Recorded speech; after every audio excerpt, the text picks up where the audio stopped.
Hello friends, आपका स्वागत है एग्जाम स्टडी डिजिटल प्लेटफॉर्म पर। अपन आर्मी के एग्जाम को लेके सामान्य ज्ञान की श्रृंखला चला रहे थे। उसमें अपन का आज का तीसरा वीडियो है। उससे पहले दो वीडियो यूट्यूब पे अपलोड हो चुके हैं। जिसने नहीं देखा है वो प्लेलिस्ट में जाके पहले वो वीडियो देख लीजिएगा। अपन एक वीडियो के अंदर 4-5 टॉपिक से संबंधित सारे क्वेश्चन कर लेते हैं जो आर्मी के एग्जाम के लिए बहुत इंपॉर्टेंट होने वाले हैं आपके। तो प्लीज जाके वो वीडियो देख लीजिएगा। और आज का पहला क्वेश्चन है अपन का, विश्व का सबसे बड़ा महासागर कौन सा है? विश्व का सबसे बड़ा महासागर कौन सा है? अटलांटिक महासागर, आर्कटिक महासागर, प्रशांत महासागर या हिंद महासागर? विश्व का क्या पूछा है? सबसे बड़ा महासागर पूछा है। तो विश्व का सबसे बड़ा महासागर कौन सा है आपका? प्रशांत महासागर। यहाँ पे राइट होने वाला है प्रशांत महासागर विश्व का सबसे बड़ा महासागर है। नेक्स्ट क्वेश्चन है आपका यहाँ पे, विश्व का सबसे गहरा ग्रत या ट्रेंच कौन सा है? विश्व का सबसे गहरा ग्रत पूछा है। विश्व का सबसे गहरा ग्रत पूछा है।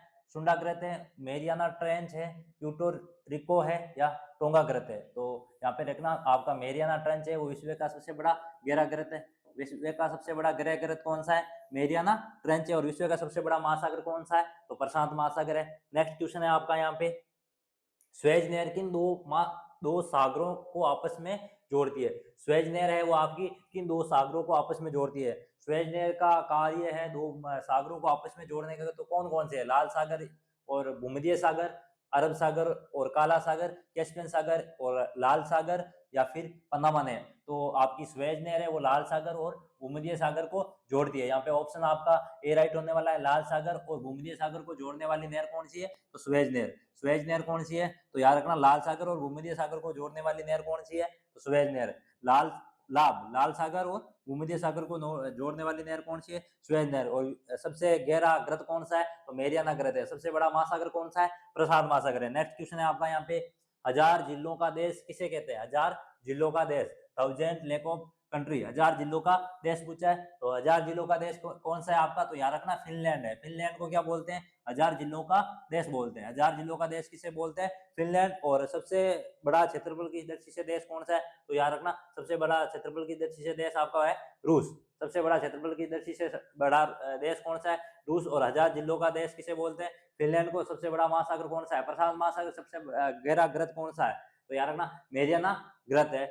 और सुएज ने लाल सागर और भूमध्य सागर को जोड़ती है। नेक्स्ट क्वेश्चन है आपका यहाँ पे, विश्व की सबसे बड़ी मीठे पानी की झील। विश्व की सबसे बड़ी मीठे पानी की झील पूछी गई है। विश्व की सबसे बड़ी मीठे पानी की झील, कैस्पियन सागर, बेकाल झील या फिर सुपीरियर झील या टिटिकाका झील? तो विश्व की सबसे बड़ी मीठे पानी की झील तो आपकी होगी सुपीरियर झील। सुपीरियर झील को क्या बोलते हैं? विश्व की सबसे बड़ी मीठे पानी की झील। वापस याद रखना है, विश्व की सबसे बड़ी मीठे पानी की झील होगी आपकी सुपीरियर झील। आर्मी के लिए बहुत इंपॉर्टेंट रहने वाला वीडियो, 90% क्वेश्चन यहीं से पढ़ेंगे। नेक्स्ट क्वेश्चन है आपका, इंग्लिश चैनल पार करने वाली प्रथम भारतीय महिला कौन थी? वो भारतीय महिला बनाती है जो इंग्लिश चैनल को पार करती है। प्रथम लेडी कौन सी थी जो इंग्लिश चैनल को पार करती है?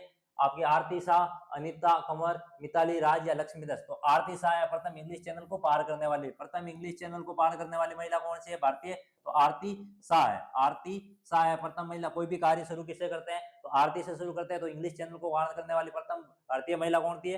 आरती शाह। नेक्स्ट क्वेश्चन है आपका यहाँ पे, पन्नामा नहर किन दो महासागरों को जोड़ती है? कौन सी नहर का पूछा है? पन्नामा नहर। कौन सी नहर पूछा है? पन्नामा नहर। इससे पहले कौन सी नहर पढ़ा था अपन ने? स्वेज नहर। कौन सी नहर पूछा है? स्वेज नहर। स्वेज नहर किसको जोड़ती थी? लाल सागर व भूमध्य सागर। लाल सागर व भूमध्य सागर को कौन सी नहर जोड़ती थी? स्वेज नहर। यहाँ पे पूछा है पन्नामा नहर। पन्नामा नहर किसको जोड़ती है?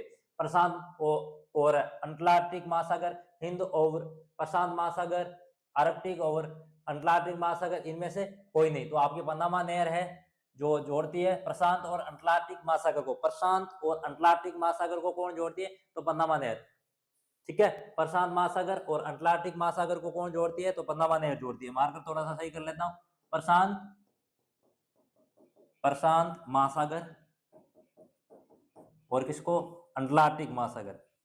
अटलांटिक महासागर, इनको जोड़ने वाली कौन सी नहर है? पन्नामा नहर। और सुएज नहर किसको जोड़ती है? लाल सागर को भूमध्य सागर को जोड़ती है। और सबसे बड़ा महासागर कौन सा है? प्रशांत महासागर। नेक्स्ट क्वेश्चन है आपका यहाँ पे, विश्व की सबसे गहरी झील। विश्व की सबसे गहरी झील पूछा है। विश्व की सबसे गहरी झील, इससे पहले अपन ने पढ़ा था कि विश्व की सबसे बड़ी मीठे पानी की झील। विश्व की सबसे बड़ी मीठे पानी की झील पूछा है। मीठे पानी की झील कौन सी थी? आपकी सुपीरियर झील।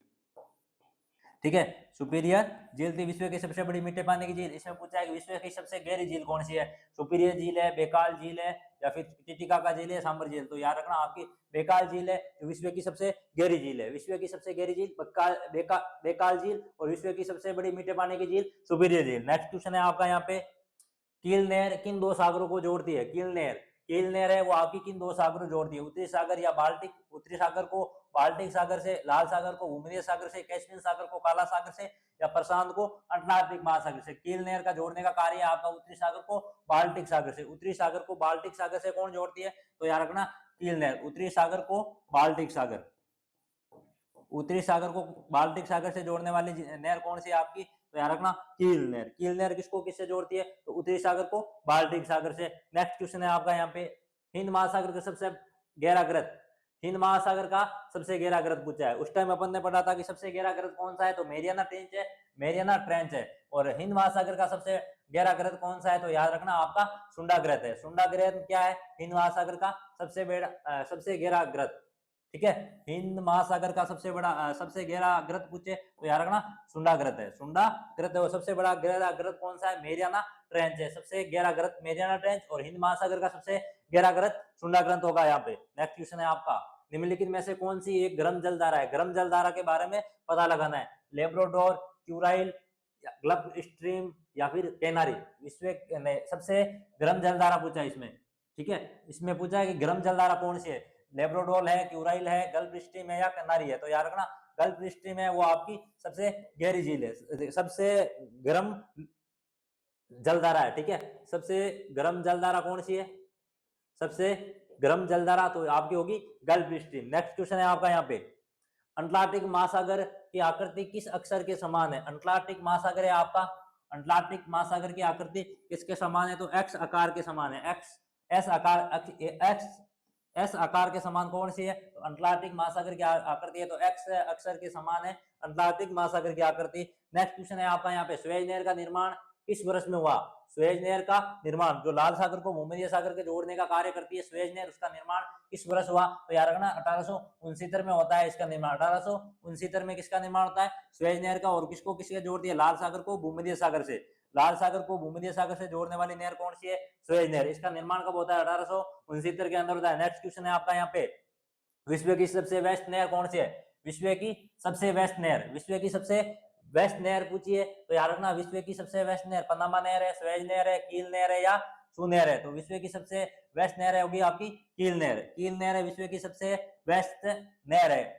ठीक है, कील नहर। विश्व की सबसे गहरी झील कौन सी है? बेकाल झील। ठीक है, विश्व की सबसे बड़ी मीठे पानी की झील कौन सी है? सुपीरियर झील। और विश्व की सबसे वेस्ट नहर कौन सी है? तो कील नहर। सुएज नहर का निर्माण कब होता है? 1869 के अंदर। किसको किससे जोड़ती है? तो लाल सागर को भूमध्य सागर से जोड़ती है। नेक्स्ट क्वेश्चन है आपका यहाँ पे, लेकवान झील किस देश में स्थित है? कौन सी झील? लेकवान झील का पूछा है। लेकवान झील है वो किस देश में स्थित है? इंपोर्टेंट होने वाला है एग्जाम के लिए। लेकवान झील, लेकवान झील का पूछा है। लेकवान झील किस देश में स्थित है? रूस में है, तुर्की या में है, अमेरिका में है, जॉर्डन में है? तो याद रखना तुर्की में है। कौन सी झील? लेकवान झील। लेकवान झील कहाँ स्थित है? तुर्की में। लेकवान झील कहाँ स्थित है आपकी? तुर्की में। नेक्स्ट क्वेश्चन है, विश्व की सबसे ऊंची नौकायान झील कौन सी है? विश्व की सबसे ऊंची नौकायान झील पूछी है। विश्व की सबसे ऊंची नौकायान झील, टिटिकाका झील, बेकाल झील, आयल झील, विक्टोरिया झील। तो विश्व की सबसे ऊंची नौकायान झील होगी आपकी टिटिकाका झील। टिटिकाका झील कौन सी है? विश्व की सबसे ऊंची नौकायान झील है। नौकायान झील विश्व की सबसे ऊंची। ठीक है, नौकायान झील कौन सी है? टिटिकाका झील। विश्व की सबसे गहरी झील कौन सी है? बेकाल झील। विश्व की सबसे गहरी झील कौन सी है? बेकाल झील। विश्व की सबसे बड़ी मीठे पानी की झील, विश्व की सबसे बड़ी मीठे पानी की झील, विश्व की सबसे बड़ी मीठे पानी की झील तो याद रखना आपकी सुपीरियर झील होगी। कौन सी झील होगी आपकी? सुपीरियर झील होगी विश्व की सबसे बड़ी मीठे पानी की झील। नेक्स्ट क्वेश्चन है यहाँ पे याद कर लेना, विश्व की सबसे ऊंची नौकायान झील पूछे तो टिटिकाका झील। विश्व की सबसे गहरी झील बेकाल झील। विश्व की सबसे बड़ी मीठे पानी की झील सुपीरियर झील। नेक्स्ट क्वेश्चन है आपका, प्रशांत महासागर की आकृति कैसी है? प्रशांत महासागर की आकृति पूछी है। कौन से महासागर की? प्रशांत महासागर, जो सबसे बड़ा महासागर है। सबसे बड़ा महासागर कौन सा है आपका? तो सबसे बड़ा महासागर होने वाला है आपका प्रशांत महासागर। और प्रशांत महासागर की ऊंचाई पूछी है भाई, वर्गाकार है, त्रिभुजाकार है, आयताकार है, या इनमें से कोई नहीं है? तो प्रशांत महासागर की आकृति कैसी है? त्रिभुजाकार है। कैसी है भाई प्रशांत महासागर की आकृति? त्रिभुजाकार। नेक्स्ट क्वेश्चन है आपका, इंग्लिश चैनल पार करने वाले प्रथम भारतीय पुरुष कौन थे? इंग्लिश चैनल को पार करने वाले प्रथम भारतीय पुरुष पूछे थे। तो आपका मीर सेन है, रोहित पटेल है, आरती शाह है, इनमें से कोई नहीं है। तो आपका पूछा है कि इंग्लिश चैनल को पार करने वाली प्रथम भारतीय पुरुष, तो मिहिर सेन होगा यहाँ पे। मिहिर सेन है वो इंग्लिश चैनल को प्रथम पार करने वाला प्रथम भारतीय पुरुष है। आपको महिला के बारे में बताना है, तो महिला कौन सी है आपकी? आरती शाह है। नेक्स्ट क्वेश्चन है, मृत सागर डेड से किन देशों की सीमा पर स्थित है? आपको पूछा कि मृत सागर है वो किन देशों की सीमा पर स्थित है? ठीक है, डेड सी है वो आपका किन दो देशों की सीमा पर स्थित है? तो भारत, चीन, तुर्की, जॉर्डन, अमेरिका, कनाडा, इनमें से कोई नहीं। तो तुर्की और जॉर्डन की सीमा पर कौन स्थित है? तो याद रखना मृत सागर कहाँ स्थित है? तुर्की व जॉर्डन की सीमा पे। तुर्की व जॉर्डन की सीमा पे कौन सा सागर स्थित है? मृत सागर स्थित है। नेक्स्ट क्वेश्चन है आपका, अफ्रीका की सबसे बड़ी झील कौन सी है? अब की बार पूछा है कि अफ्रीका की सबसे बड़ी झील, अफ्रीका की सबसे बड़ी झील सुपीरियर झील है, विक्टोरिया झील है, लेक लाडोगा या फिर आयर झील है? तो अफ्रीका की सबसे बड़ी झील कौन सी होने वाली है आपकी? विक्टोरिया झील है। जो विक्टोरिया झील है वो अफ्रीका की सबसे बड़ी क्या है? झील है। अफ्रीका की सबसे बड़ी झील कौन सी है? विक्टोरिया झील है। नेक्स्ट क्वेश्चन है आपका यहाँ पे, वायुमंडल और पवन से संबंधित आ गया, इंपॉर्टेंट है। वायुमंडल में सर्वाधिक मात्रा में कौन सी गैस पाई जाती है? वायुमंडल में सर्वाधिक मात्रा में कौन सी गैस पाई जाती है? आपका वायुमंडल है, ठीक है, तो उसमें सबसे अधिक मात्रा में पाई जाने वाली गैस पूछिए, ऑक्सीजन है, नाइट्रोजन या फिर ऑर्गन या फिर कार्बन डाइऑक्साइड। तो ये 78% कौन सी पाई जाती है? नाइट्रोजन पाई जाती है। तो वायुमंडल में सर्वाधिक मात्रा में पाई जाने वाली गैस, वायुमंडल में सर्वाधिक मात्रा में पाई जाने वाली गैस होती है आपकी नाइट्रोजन। और नाइट्रोजन का प्रतीक क्या होता है? N2। नाइट्रोजन गैस होगा N होता है, नाइट्रोजन गैस का होगा N2। नेक्स्ट क्वेश्चन है आपका, वायुमंडल की किस परत में मौसम संबंधी घटनाएं, बादल, वर्षा, आंधी होती है? ठीक है, तो आपको पूछा है कि वायुमंडल में कौन सी परत है जिसमें मौसम संबंधी घटना होती है? मौसम संबंधी घटना होने वाली परत कौन सी है? तो आपकी समताप मंडल नहीं, आयन मंडल नहीं, सौम मंडल या फिर वायुमंडल। तो आपकी सौम मंडल में क्या होती है? ट्रोपोस्फेयर में क्या होती है कि जितनी भी घटनाएं होती है, आंधी, तूफान या बारिश संबंधी घटनाएं होती है, वो कौन से मंडल में होती है? सौम मंडल में होती है। ठीक है, वायुमंडल में 5 परतें हैं, उसमें से सौम मंडल में वायु संबंधी घटना होती है, जितने भी मौसम परिवर्तन होने वाले हैं वो सौम मंडल में होते हैं। नेक्स्ट क्वेश्चन है आपका, वायुयान में उड़ान भरने के लिए कौन सी परत सबसे आदर्श मानी जाती है? भाई वायुयानों में उड़ान भरने के लिए कौन सी जो परत है वो सबसे आदर्श मानी जाती है? सबसे बढ़िया कौन सी परत है जहाँ पे वायुयान या एरोप्लेन उड़ सकते हैं? आपका सौर मंडल है, सप्ताह मंडल है, आयन मंडल है, इनमें से कोई नहीं है। देखो सौर मंडल में अपने क्या पढ़ा था? सौर मंडल में अपना पढ़ा था जितनी भी मौसम संबंधी घटनाएं होंगी, मौसम संबंधित घटनाएं होगी, मौसम संबंधी घटनाएं होगी, कौन से मंडल में होगी? सौर मंडल में होगी, क्योंकि बारिश जो वगैरह वगैरह तूफान वो किसमें होगा? सौर मंडल में होगा। तो इसमें से हेलीकॉप्टर उड़ भी नहीं सकता, अगर बारिश आएगी तो टेक ऑफ करना पड़ेगा। तो समताप मंडल में क्या होते हैं? यहाँ पे तापमान समान होता है, तो समताप मंडल में क्या उड़ सकते हैं? हेलीकॉप्टर, आपके वायुयान उड़ान भर सकती है। कहाँ भर सकती है? समताप मंडल में। सौर मंडल में क्यों नहीं भर सकती? क्योंकि यहाँ पे मौसम संबंधी सारी घटनाएं होती है। नेक्स्ट क्वेश्चन है, पृथ्वी का सुरक्षा कवच किसे कहते हैं? पृथ्वी का सुरक्षा कवच किसे कहते हैं? आपका पूछा है कि पृथ्वी का सुरक्षा कवच किसे कहते हैं। तो ये क्वेश्चन क्यों आया? तो याद रखना कि पराबैंगनी किरणें आती है, ठीक है, तो उससे हमारे पृथ्वी को बचाने वाली एक परत होती है, कौन सी परत होती है? ओजोन परत। और इसके अंतरिक्ष पृथ्वी का सुरक्षा कवच किसे बोला जाता है? ओजोन परत को क्या बोला जाता है? पृथ्वी का सुरक्षा कवच। पृथ्वी का सुरक्षा कवच किसे बोला जाता है? ओजोन परत को, ओजोन मंडल को, और इसको O3 बोलते हैं, ऑक्सीजन के 3 अणु। सौर मंडल में क्या होता है? अपन ने पढ़ा था कि वायु संबंधी घटना होती है या फिर मौसम संबंधी घटना, ठीक है, मौसम संबंधी घटना किसमें होती है? सौर मंडल में। और ओजोन मंडल में क्या होती है? तो इसको पृथ्वी का सुरक्षा कवच बोलते हैं। क्यों बोलते हैं? क्योंकि पर्यावरणीय किरणें जब पृथ्वी पर आती है तो बीच में रोकने का काम कौन करती है? तो याद रखना ओजोन परत करती है आपकी। नेक्स्ट क्वेश्चन है, रेडियो तरंगों को परावर्तित करने वाली वायुमंडलीय परत कौन सी है? रेडियो तरंगों को, जब आपको पता है कि रेडियो तरंगे हैं, उनको परावर्तित करने वाली वायुमंडलीय परत कौन सी है? सप्ताह मंडल है, सौर मंडल है, आयन मंडल है, ओजोन परत है। तो अपन ने सप्ताह मंडल में देखा था, सप्ताह मंडल में क्या होता है कि वायुयान उड़ते हैं। वायुयान कहाँ उड़ते हैं? सप्ताह मंडल में, ठीक है। सौर मंडल में क्या होते हैं? मौसम संबंधी घटनाएं होती है। मौसम संबंधी घटनाएं कहाँ होती है? तो सौर मंडल के होते हैं। आयन मंडल में क्या होता है? तो ये रेडियो तरंगे को परावर्तित करने वाला मंडल कौन सा है? तो लोनोस्फीयर है, आयन मंडल है, ठीक है। वापस आयन से ही याद रखना है कि आयन मंडल पढ़ते भी ऐसे लगा कि रेडियो तरंगों को परावर्तित करने वाला मंडल कौन सा है? आयन मंडल। और पराबैंगनी किरणों को बचाव करने वाला कौन सा है? ठीक है, अल्ट्रा वोयलेट, यूवी।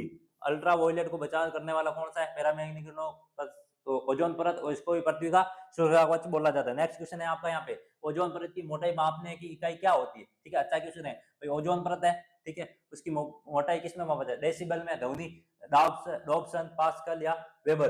रेडियो तरंगे को चुंबकीय तरंग को वेबर में मापा जाता है और पास्कल में दाब को मापा जाता है। डेसिबल ध्वनि होती है। तो डॉप्सन किसकी होती है? तो याद रखना आपकी ओजोन परत की मोटाई को मापने के लिए डॉप्सन, ओजोन परत की मोटाई मापने के लिए आपका कौन सा होता है? डॉप्सन होता है। डॉप्सन से क्या मापी जाती है? ओजोन परत की मोटाई। नेक्स्ट क्वेश्चन है आपका यहाँ पे, किस गैस को प्राणदायिनी गैस कहा जाता है? ठीक है, अच्छा क्वेश्चन है भाई, प्राणदायिनी गैस किसे कहा जाता है? Nitrogen, hydrogen, oxygen, helium. तो प्राणदायिनी गैस किसे कहते हैं? ऑक्सीजन को आपको क्या बोला जाता है? प्राणदायिनी गैस। सबको पता होगा, ठीक है, सबको पता है भाई। अपन जो लेने वाले, अपन कौन सी गैस लेते हैं? ऑक्सीजन। छोड़ते कौन से? Carbon dioxide. तो प्राणदायिनी गैस कौन से बोलते हैं? ऑक्सीजन को बोला जाता है। नाइट्रोजन क्या होती है? तो वायुमंडल में सर्वाधिक मात्रा में कौन सी गैस पाई जाती है?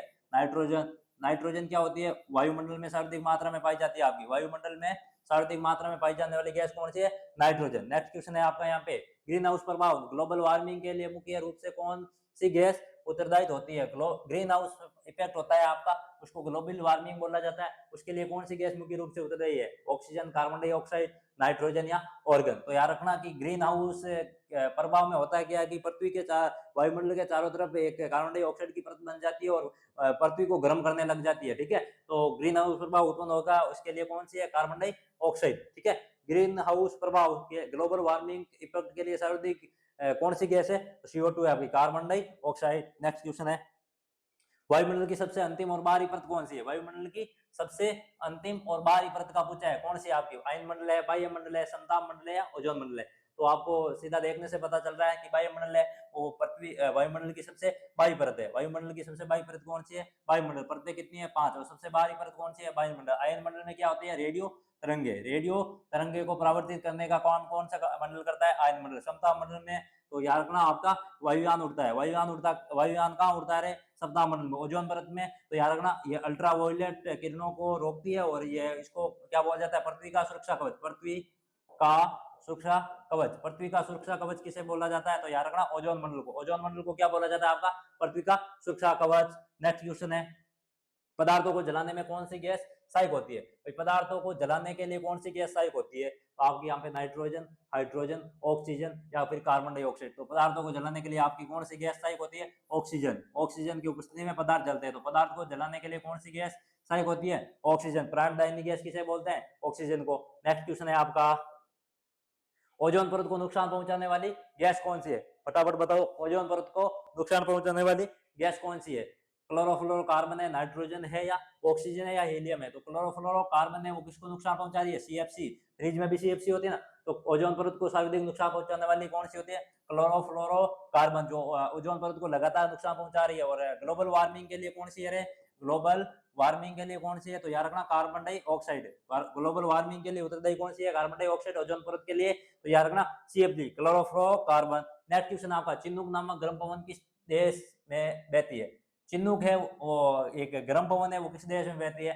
भारत में, अमेरिका में, मिस्र में, ऑस्ट्रेलिया में। तो USA में कौन सी बहती है? चिनूक। चिनूक कहाँ बहती है? USA में। ठीक है, ये क्या है? एक गर्म हवा है, गर्म हवा या पवन बोल सकते हैं। वो चिनूक बहती है, कहाँ बहती है? अमेरिका में। नेक्स्ट क्वेश्चन है आपका, भारत और पाकिस्तान में गर्मियों में चलने वाली गर्म हवा को क्या बोला जाता है? भाई एक भारत और पाकिस्तान में गर्म हवा चलने दी जाती है, उसको क्या बोला जाता है गर्मियों के अंदर? उसको बोला जाता है लू।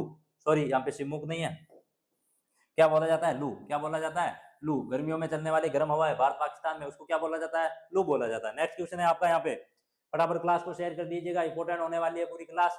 और पीछे 2 वीडियो अपने डाले हैं, वो जाके प्ले लिस्ट में आप देख सकते हो। चैनल को सब्सक्राइब जरूर कर दीजिएगा। बोरा किस देश की प्रमुख ठंडी पवन है? बोरा के बारे में पूछा है भाई, बोरा किस देश की प्रमुख ठंडी पवन है? इटली की है, अर्जेंटीना की है, स्पेन की है, सूडान की है? तो याद रखना आपकी बोरा होने वाली है इटली की। इटली की प्रमुख ठंडी पवन कौन सी है? तो बोरा है। नेक्स्ट क्वेश्चन है आपका यहाँ पे, पेम्पेरो ठंडी पवन किस देश से संबंधित है? पेम्पेरो है वो ठंडी पवन है, वो किस देश से संबंधित है? मेक्सिको से, इटली से, अर्जेंटीना से, ऑस्ट्रेलिया से? तो याद रखना पेम्पेरो किससे संबंधित है? आपकी अर्जेंटीना से। पेम्पेरो है ठंडी पवन किससे संबंधित है? अर्जेंटीना से। पेम्पेरो ठंडी पवन किससे संबंधित है? अर्जेंटीना से। पिछला क्वेश्चन था बोरा, बोरा किससे ठंडी पवन है, किससे संबंधित है? इटली से। और फिर अपन ने देखा था पाकिस्तान में गर्म हवा है लू, और बोरा किससे संबंधित है? इटली से हो गया। इसके बाद अपन ने क्या देखा? पंपेरो किससे संबंधित है? अर्जेंटीना से। पंपेरो किससे संबंधित है? अर्जेंटीना से। बोरा किससे संबंधित है? बोरा किससे संबंधित है? इटली से। और पंपेरो किससे संबंधित है? पंपेरो किससे संबंधित है? अर्जेंटीना से। ठीक है, बोरा आपका इटली होगा, पंपेनो आपका अर्जेंटीना होगा। ठीक है, नेक्स्ट क्वेश्चन है विश्व की नदियों से और किनारे स्थित शहर हो गया। तो याद रखना विश्व की सबसे लंबी नदी कौन सी है? विश्व की सबसे लंबी नदी का पूछा है। अमेजन नदी है, नील नदी है, यंगटी सिंकियांग नदी है, या फिर मिसिसिपी मिसौरी नदी है। तो विश्व की सबसे लंबी नदी का पूछा, तो विश्व की सबसे लंबी नदी कौन सी है? आपकी नील नदी है। ठीक है, नील रिवर है वो विश्व की सबसे लंबी नदी है। नेक्स्ट क्वेश्चन है आपका चीन का सो किस नदी को कहते हैं? चीन का सो किस नदी को कहते हैं? अच्छा क्वेश्चन है भाई, चीन का सो किस नदी को कहते हैं? तो याद रखना हांगो या पीली नदी है वो इसको क्या बोला जाता है? चीन का शोक बोला जाता है। हांगो या पीली नदी को किसका बोला जाता है? चीन का शोक बोला जाता है। नेक्स्ट क्वेश्चन है आपका यहाँ पे विश्व का सबसे ऊंचा जलप्रपात। अच्छा क्वेश्चन है, विश्व का सबसे ऊंचा जलप्रपात नियाग्रा, विक्टोरिया, एंजिल या स्टेनलो? विश्व का सबसे ऊंचा जलप्रपात पूछा है तो याद रखना आपका एंजिल जलप्रपात है वो विश्व का सबसे ऊंचा जलप्रपात। एंजिल जलप्रपात को क्या बोला जाता है? विश्व का सबसे ऊंचा जलप्रपात। नेक्स्ट क्वेश्चन है आपका यहाँ पे भूमध्य रेखा 0 डिग्री अक्षांश को 2 बार काटने वाली नदी कौन सी है? भूमध्य रेखा होती है 0 डिग्री अक्षांश। ठीक है, 0 डिग्री अक्षांश है आपका, उसको काटने वाली रेखा पूछी है। ठीक है, 0 डिग्री अक्षांश को काटने वाली नदी पूछी है तो याद रखना कांगो नदी है, लिम्पोपो नदी है, मई नदी है, नील नदी है। तो याद रखना कांगो नदी है वो आपको किसको 2 बार काटती है? कांगो या जायरा नदी है वो भूमध्य रेखा 0 डिग्री अक्षांश को 2 बार काटती है। नेक्स्ट क्वेश्चन है आपका इटली की राजधानी रोम किस नदी के किनारे स्थित है? इटली की राजधानी कौन सी है? रोम। रोम किस नदी के किनारे स्थित है? टेम्स, टाइबर, सीन या डेन्यूब नदी? तो इटली की राजधानी रोम है वो आपकी टाइबर नदी के किनारे स्थित है। किसकी नदी के किनारे स्थित है? टाइबर नदी के किनारे स्थित है। टाइबर नदी के किनारे कौन स्थित है? तो याद रखना रोम स्थित है आपका। नेक्स्ट क्वेश्चन है स्थानांतरित कृषियों के उपनाम एवं विश्व के मैदान। क्वेश्चन है उत्तरी अमेरिका के घास के मैदान को क्या कहा जाता है? अच्छा क्वेश्चन है भाई, उत्तरी अमेरिका में घास के मैदान है उसको क्या बोला जाता है? स्टेपीज, प्रेरीज, डाउन्स या पंपास? तो उत्तरी अमेरिका में जो भी घास के मैदान है उसको क्या बोला जाता है? प्रेरीज।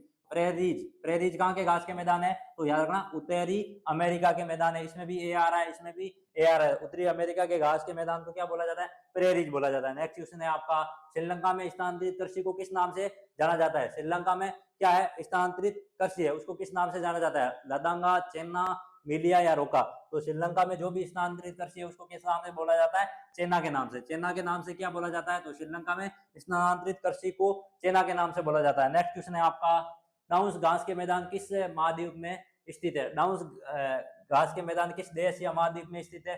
दक्षिण अमेरिका, ऑस्ट्रेलिया, अर्जेंटीना या आपका ब्राजील? तो डाउन्स कहाँ पे स्थित है? ऑस्ट्रेलिया में स्थित है। और प्रेरीज कहाँ पे स्थित है? प्रेरीज कहाँ पे स्थित है? आपकी उत्तरी अमेरिका में। और डाउन्स कहाँ आपका स्थित है? तो याद रखना ऑस्ट्रेलिया के अंदर का स्थित है, डाउन्स स्थित है। नेक्स्ट क्वेश्चन है उत्तरी पूर्वी भारत में की जाने वाली स्थानांतरित कृषि को क्या कहते हैं?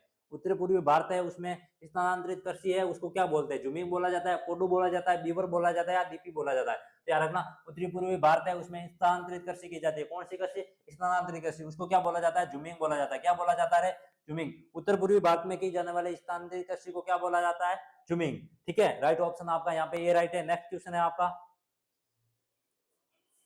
दक्षिण अमेरिका में पाए जाने वाले घास के मैदानों को क्या कहते हैं? दक्षिण अमेरिका है, अर्जेंटीना है, उसमें पाए जाने वाले घास के मैदान को क्या बोला जाता है? वेल्स बोला जाता है, पंपास बोला जाता है, डाउन्स बोला जाता है, स्टेपिस बोला जाता है। याद रखना पंपास बोला जाता है। कहाँ बोला जाता है? दक्षिण अमेरिका। दक्षिण अमेरिका में पंपास। उत्तरी अमेरिका में क्या बोला जाता है? उत्तरी अमेरिका में क्या बोला जाता है?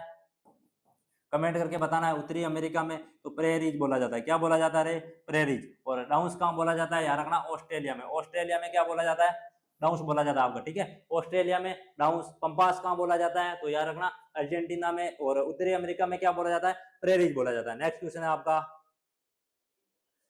विश्व का सबसे बड़ा मरुस्थल कौन सा है? विश्व का सबसे बड़ा मरुस्थल कौन सा है?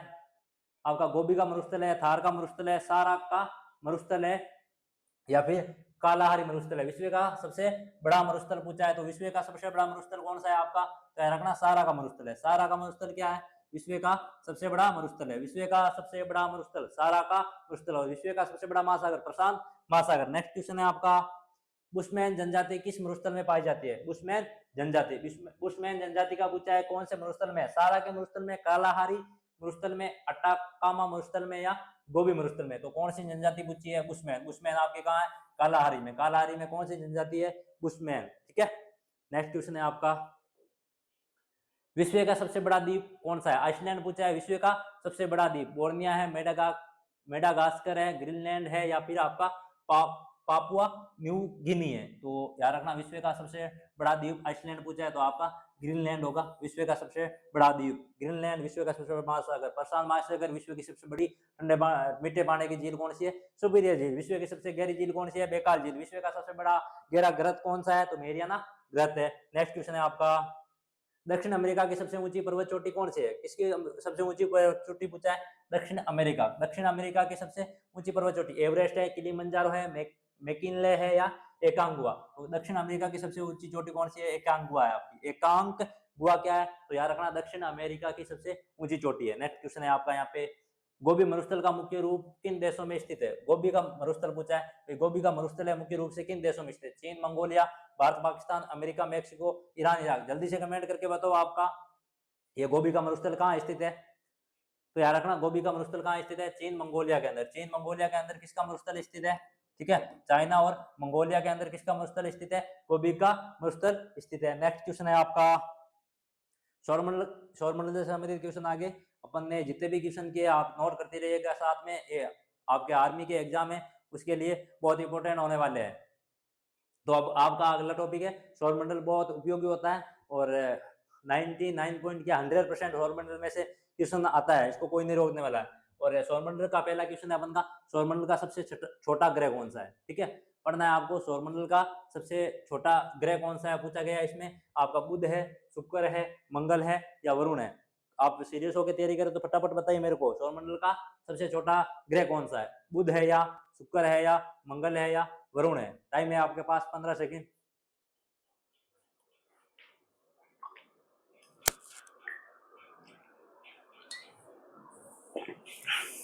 तो चलो, सौरमंडल का सबसे छोटा ग्रह कौन सा है? तो यहाँ पे आपका सौरमंडल का सबसे छोटा ग्रह कौन सा होगा? बुध होगा।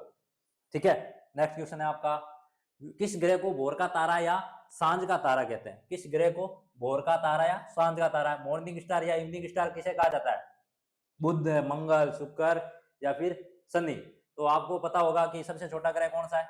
सबसे छोटा ग्रह तो बुध है सबसे छोटा ग्रह। और सुबह या सांझ का तारा किसे बोला जाता है? शुक्र को। शुक्र को क्या बोला जाता है? सुबह या सांझ का तारा, मॉर्निंग स्टार, इवनिंग स्टार। और सबसे छोटा ग्रह कौन सा होगा? बुध होगा। नेक्स्ट क्वेश्चन है आपका यहाँ पे, सौरमंडल का सबसे गर्म ग्रह कौन सा है? सौरमंडल का सबसे गर्म ग्रह कौन सा है? तो याद रखना इवनिंग स्टार और मॉर्निंग स्टार किसे बोला जाता है?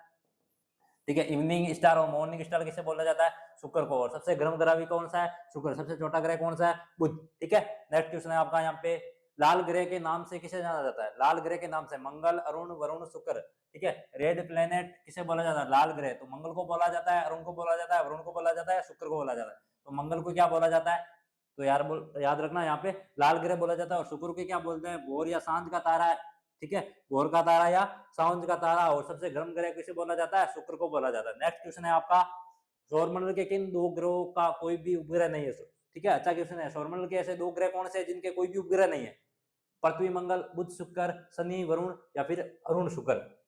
सौरमंडल के ऐसे दो ग्रह हैं जिनके कोई भी उपग्रह नहीं है। तो आपका बुध और शुक्र होने वाला है। बुध और शुक्र के क्या नहीं है? कोई भी ग्रह नहीं है। और बुध के बारे में क्या है? सबसे छोटा ग्रह है। और शुक्र के बारे में क्या है? भोज या सांझ का तारा, सबसे गर्म ग्रह। नेक्स्ट क्वेश्चन है आपका, अंतरिक्ष में जाने वाला प्रथम व्यक्ति कौन था? ठीक है, अंतरिक्ष में जाने वाला, स्पेस में जाने वाला प्रथम व्यक्ति पूछा है। ठीक है, स्पेस में जाने वाला प्रथम व्यक्ति कौन था? राकेश शर्मा, रवीश मल्होत्रा, यूरी गागरिन, या नील आर्मस्ट्रॉन्ग।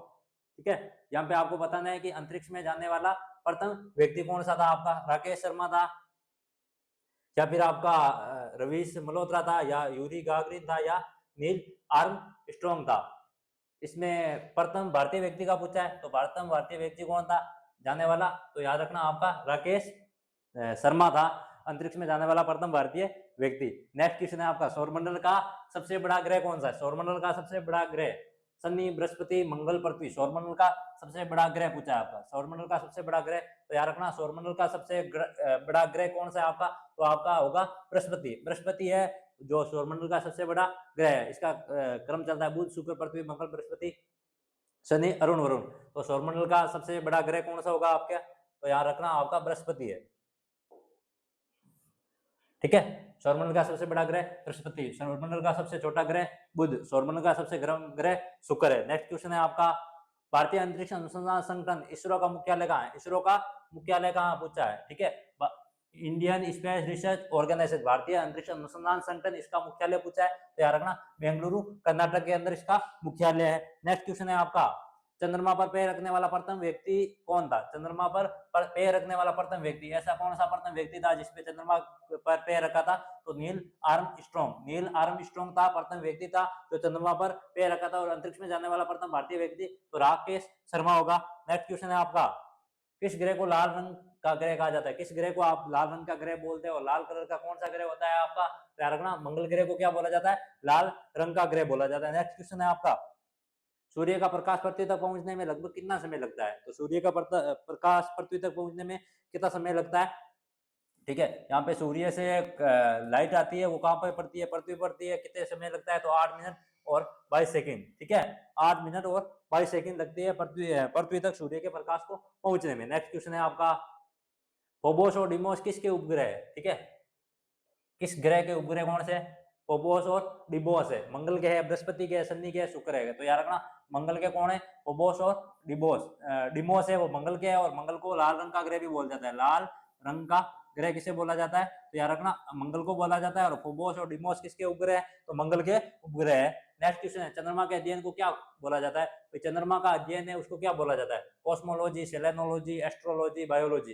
तो याद रखना सेलेनोलॉजी बोला जाता है। सेलेनोलॉजी किसको बोला जाता है? तो याद रखना सेलेनोलॉजी बोला जाता है चंद्रमा के अध्ययन को। नेक्स्ट क्वेश्चन है आपका, भारत का प्रथम निजी उपग्रह कौन सा है? भारत का प्रथम निजी उपग्रह पूछा गया है। भारत का प्रथम निजी उपग्रह आर्यभट्ट है, रोहिणी है, विक्रम एस है या आदित्य एल है? भारत का प्रथम निजी ग्रह कौन सा है आपका? विक्रम, निजी उपग्रह कौन सा है? विक्रम एस है। नेक्स्ट क्वेश्चन है आपका, सूर्य ग्रहण की घटना कब होती है? भाई सूर्य ग्रहण की घटना कब होती है? पूर्णिमा को होती है, अमावस्या को होती है, अर्धचंद्र को होती है, या इनमें से कोई नहीं? तो सूर्य ग्रहण की घटना होती है आपकी अमावस्या को। अमावस्या को किसकी घटना होती है? सूर्य ग्रहण की घटना होती है। पूर्णिमा को किसकी घटना होती है? चंद्र ग्रहण की। एनडीए का पूरा नाम, शॉर्ट फॉर्म पूछा गया आपके, आएगा क्वेश्चन। एनडीए का फुल फॉर्म बताना है। तो एनडीए का फुल फॉर्म होता है national defence academy. Option 1 right हो जाएगा, नेशनल डिफेंस अकेडमी किसकी फुल फॉर्म होती है? एनडीए की। नेक्स्ट क्वेश्चन है आपका यहाँ पे, आईएमए का सही अर्थ क्या है? आईएमए है उसका सही अर्थ पूछा है, इंडियन मैनेजमेंट एसोसिएशन होता है, या इंडियन मिलिट्री अकेडमी होता है, इंटरनेशनल मिलिट्री अलायंस होता है, इंडियन मेडिकल एसोसिएशन होता है? तो आपका आईएमए का फुल फॉर्म होता है इंडियन मिलिट्री अकेडमी, ठीक है। यहाँ पे राइट ऑप्शन सेकंड होगा, इंडियन मिलिट्री अकेडमी किसकी फुल फॉर्म होती है? आईएमए की। नेक्स्ट क्वेश्चन है आपका, इसरो का पूरा नाम, Indian space research and organisation, ISRO का पूरा नाम पूछा है तो याद रखना इसका फुल फॉर्म होती है Indian space and research organisation, international space research office, Indian science and research organisation, या फिर इंडियन सोलर रिसर्च ऑफिस। तो इसकी फुल फॉर्म क्या होती है? Indian space and research organisation. Option right ये होगा अपन का इसरो की फुल फॉर्म। नेक्स्ट क्वेश्चन है, डब्ल्यूएचओ किस अंतरराष्ट्रीय संस्था का संक्षिप्त रूप है? डब्ल्यूएचओ का फुल फॉर्म पूछा है आपका, तो world health organisation, world house office, world human organisation, world hygiene office. तो वर्ल्ड हेल्थ ऑर्गेनाइजेशन होता है डब्ल्यूएचओ की फुल फॉर्म। नेक्स्ट क्वेश्चन है आपका, कंप्यूटर के संदर्भ में सीपीयू का अर्थ क्या होता है? सीपीयू को क्या बोलते हैं? Central processing unit. कंप्यूटर के अर्थ में सीपीयू का मतलब क्या होता है? Central processing unit. Next question है आपका, एटीएम का पूर्ण रूप क्या है? एटीएम की फुल फॉर्म पूछी गई है भाई, तो any time money, automated teller machine, automated transfer machine, automated all time machine. तो ऑटोमेटेड टेलर मशीन किसको बोला जाता है? एटीएम को बोला जाता है। नेक्स्ट क्वेश्चन है आपका यहाँ पे, रैम का सही फुल फॉर्म क्या है? रैम का फुल फॉर्म पूछा है तो read access memory, random access memory, real access memory, या रैंडम अलॉटेड मेमोरी। तो रैंडम एक्सेस मेमोरी किसकी फुल फॉर्म होती है? रैम की फुल फॉर्म होती है। नेक्स्ट क्वेश्चन है आपका, बीएसएफ का क्या अर्थ है? बीएसएफ का अर्थ पूछा है, border security force, border safety foundation, border safety force, Bengal security force. तो आपका बीएसएफ की फुल फॉर्म होती है बॉर्डर सिक्योरिटी फोर्स होती है आपकी। नेक्स्ट क्वेश्चन है, सिम कार्ड में सिम का क्या अर्थ होता है? भाई सिम कार्ड होती है उसमें सिम का अर्थ पूछा है, subscriber information mode, subscriber identification module, system identity module, या फिर सर्विस इंफॉर्मेशन मॉड्यूल। तो आपका सिम का फुल फॉर्म होता है subscriber identification module. Next question है आपका, एनसीईआरटी का पूर्ण रूप क्या है? National council of education research and training, national centre for education and research, national council of education and rural training, national committee for educational research. तो आपका NCERT का फुल फॉर्म हो जाए तो national council of education research and training, national council of education research and training किसकी full form होती है? NCERT की। नेक्स्ट क्वेश्चन है आपका, प्रसिद्ध लेखक पुस्तक है, प्रसिद्ध पुस्तक इंडिका के लेखक कौन है? इंडिका के लेखक पूछे हैं, किसके लेखक पूछे हैं? इंडिका के। चाणक्य है, मैगस्थनीज है, फाहियान है या अल्बर्नी? तो इंडिका के लेखक कौन से आपके? मैगस्थनीज होगा। नेक्स्ट क्वेश्चन है आपका, अर्थशास्त्र नामक पुस्तक की रचना किसने की? किसकी रचना पूछा है भाई? अर्थशास्त्र। अर्थशास्त्र की रचना करने वाला कौन था? चाणक्य। चाणक्य का अन्य नाम क्या है? कौटिल्य। और इंडिका की रचना करने वाला कौन था? तो मैगस्थनीज था आपका। नेक्स्ट क्वेश्चन है, wings of fire. Wings of fire किसकी प्रसिद्ध पुस्तक है? कौन सी? Wings of fire. Wings of fire किसकी पुस्तक है? पंडित जवाहरलाल नेहरू, महात्मा गांधी, एपीजे अब्दुल कलाम या फिर आपकी अरविंद घोष? तो विंग्स ऑफ फायर पुस्तक होने वाली आपकी एपीजे अब्दुल कलाम। एपीजे अब्दुल कलाम की पुस्तक को क्या बोला जाता है? Wings of fire. Next question है आपका, सत्य के साथ मेरे प्रयोग, माई एक्सपेरिमेंट विथ ट्रूथ। सत्य के साथ मेरे प्रयोग किसकी होने वाली है? मनमोहन सिंह, जाकिर हुसैन, महात्मा गांधी या आर के नारायण? तो महात्मा गांधी की कौन सी है? तो याद रखना, माई एक्सपेरिमेंट विद ट्रूथ, सत्य के साथ मेरे प्रयोग। नेक्स्ट क्वेश्चन है आपका, डिस्कवरी ऑफ इंडिया, भारत की खोज किसकी पुस्तक है? Discovery of India. Discovery of India किसकी पुस्तक है? तो याद रखना, यहाँ पे डिस्कवरी ऑफ इंडिया होगी पंडित जवाहरलाल नेहरू की पुस्तक। डिस्कवरी ऑफ इंडिया तो पंडित जवाहरलाल नेहरू, और my experiment with truth Mahatma Gandhi. Next question है आपका, पंचतंत्र के लेखक कौन है? पंचतंत्र के लेखक कौन है? तो याद रखना, पंचतंत्र के लेखक कौन है? विष्णु शर्मा। और इंडिका के लेखक कौन है? तो मैगस्थनीज। इंडिका के लेखक कौन है? मैगस्थनीज। अर्थशास्त्र के लेखक कौन है? ठीक है, अर्थशास्त्र के लेखक कौन है? तो याद रखना, चाणक्य या कौटिल्य। नेक्स्ट क्वेश्चन है आपका, मीन कैम्प, मेरा संघर्ष किसकी पुस्तक है? ठीक है, मीन कैम्प मतलब मेरा संघर्ष किसकी पुस्तक है?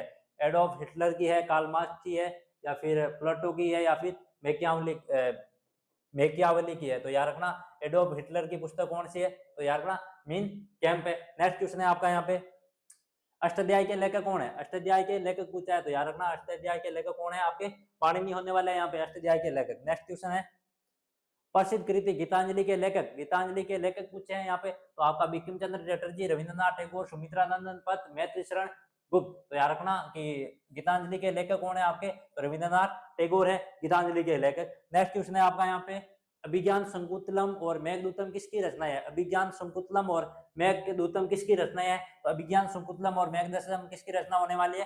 कालिदास की रचना होने वाली है। ये थे आपके इंपोर्टेंट क्वेश्चन, लगभग 85 क्वेश्चन थे जो आर्मी के एग्जाम के लिए बहुत इंपॉर्टेंट हो गए, और 100% इनमें से कोई ना कोई क्वेश्चन आपको एग्जाम में देखने को मिलेंगे। तो चैनल को सब्सक्राइब कर दीजिएगा, क्लास को शेयर कर दीजिएगा, और कल फिर इसी टाइम हमारी और क्लास अपलोड होने वाले। Thank you.